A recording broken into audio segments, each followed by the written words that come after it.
This could have been very dangerous. That is the message from the Pinellas County Sheriff tonight as detectives work to find a hacker who they say tried to remotely poison the drinking water supply in Oldsmar.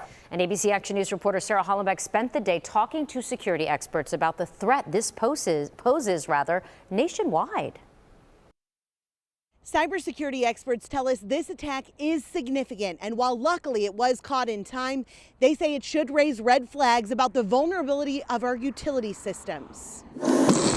The safety of the water coming out of the tap, it's the last thing on the minds of Bill Cordell and his Oldsmar neighbors. I was totally shocked to hear the news. I mean, a small town like Oldsmar, and you wonder who would even, we're not really on the map to most places, nobody's ever even heard of Oldsmar. But now the Pinellas Sheriff is teaming up with the FBI and Secret Service to track down a hacker who they say remotely accessed the water treatment system, attempting to increase the amount of sodium hydroxide in the water from 100 parts per million to more than 11,000 parts per million. This is obviously a significant and potentially dangerous increase.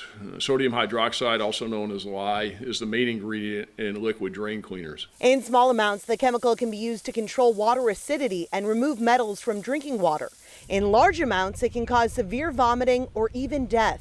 Luckily, an operator noticed the switch and corrected the chemical amounts before it impacted the drinking water. Backup alarms also would have caught the switch. It's incredibly significant. It's the first time that there's been a successful hack that we've documented in the United States that specifically targets a water company. Cybersecurity expert Jonathan Munkin says it's likely a crime of opportunity, but it highlights vulnerabilities potentially putting all of us in danger. It may be less about targeting this particular system in this particular town or this particular state, and more about just the process of a burglar driving past houses and waiting to see one that doesn't have a security system sign in the front yard. Detectives are tracking several leads, but say it's unclear if the hacker is from here in the U.S. or another country. Oldsmar leaders tell us they've disabled the system that the hacker was able to access, and right now they're making upgrades to prevent future attacks. Reporting in Oldsmar, I'm Sarah Hollenbeck, ABC Action News.